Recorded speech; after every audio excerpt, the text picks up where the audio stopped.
Welcome to Recap Flicks. Today I will show you an action and thriller movie from 2018, titled Hunter Killer. Enjoy! The Navy submarine, USS Tampa Bay, is shadowing the Russian Akula-class submarine, Konyak, in the Barents Sea near the Arctic Circle, when both vessels suddenly vanish. Rear Admiral John Fisk orders another submarine, the Virginia-class USS Arkansas, to investigate the disappearance of the vessels. The Arkansas submarine is under the command of newly promoted and unorthodox Commander Joe Glass. At the same time, a Navy SEAL team under the command of Lieutenant Bill Beeman is sent in to discreetly observe the Russian naval base in Polyarny, Murmansk Oblast, but their mission is swiftly complicated when Martinelli, the team's new designated marksman recruit, is rendered injured during the halo drop. When they arrive at the naval base, they witness Defense Minister, Admiral of the Fleet, Dmitry Durov, conducting a rebellion and taking Russian President, Nikolai Zakharin, as prisoner, and then swiftly realize that Durov intends to trigger a war. Their location is almost discovered by the Russians during a radio intercept check. The SEALs manage to hide away undetected.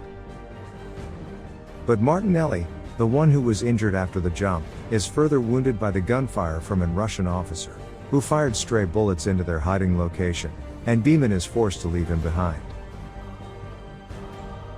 Meanwhile, Arkansas submarine finds the sunken Tampa Bay, but there are no survivors. They also find the Konyak, and it appears that it was destroyed due to sabotage rather than an attack. Soon, another Russian sub, the Volkov, appears and attacks the Arkansas. Using unorthodox procedures, Captain Glass and the Arkansas destroy the Volkov. Volkov being the sub that destroyed USS Tampa Bay sub and killed the whole crew. Then, they use their deep-sea rescue vehicle to rescue the survivors of the Konyak, one of which is their commander officer, Captain Sergei Andropov, which at first, they tag Captain Andropov as a war prisoner. Back at the base, the US government learns about the rebellion. Admiral Charles Donegan recommends preparing for war, while Fisk suggests that Arkansas be sent to rendezvous with Beeman's team after they have rescued Zakharin.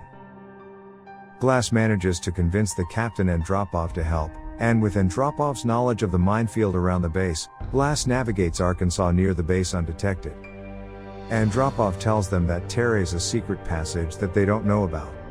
Meanwhile, Beeman's team, with the help of Russian Presidential Security Service agent Oleg, who, the SEAL team found by the shoreline of the base wounded, after being shot earlier by Durov's men when he tried to stop Durov from holding Zakharin hostage, and executing his fellow agents and throwing him, and their bodies in the water.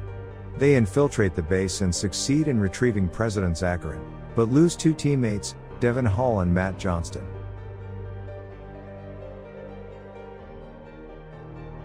Oleg keeps the renegade Russian military at bay, giving Beeman and Zakharin a chance to escape. Oleg is mortally shot multiple times by the Durov soldiers, but he sacrifices himself using hand grenades, and mocks the soldiers by having the pulled off safety pins around his middle fingers, and flips them off. He is killed in the explosion and takes a few Russian soldiers with him. While they were trying to escape, they were surrounded by Russian troops, but at this point Martinelli, the soldier injured and left behind, is saving them and kills the Russians with a sniper and allows them to escape. Beeman delivers the injured president to Arkansas's deep submergence rescue vehicle. One of Beeman's team member dies trying to reach the submarine. Beeman goes back alone for Martinelli, saving him from Russian soldiers about to execute him during a capture.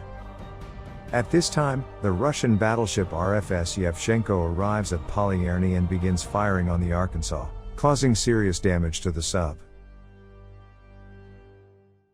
The sub is very damaged, they are taking water and they can't handle any more hits from Yevchenko.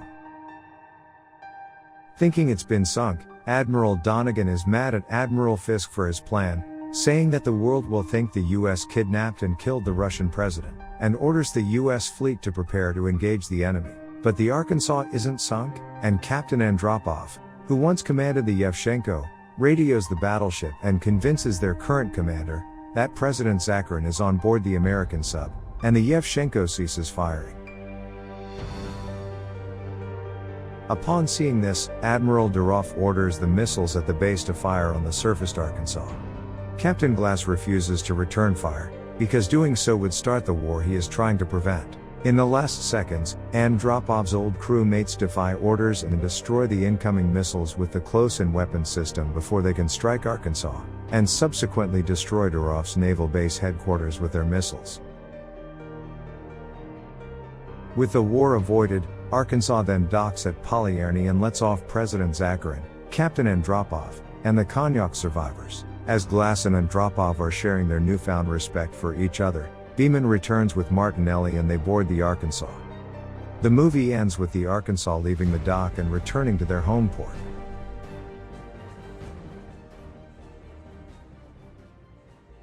Make sure to subscribe and turn on notifications so you can watch more videos like this. Thanks for watching.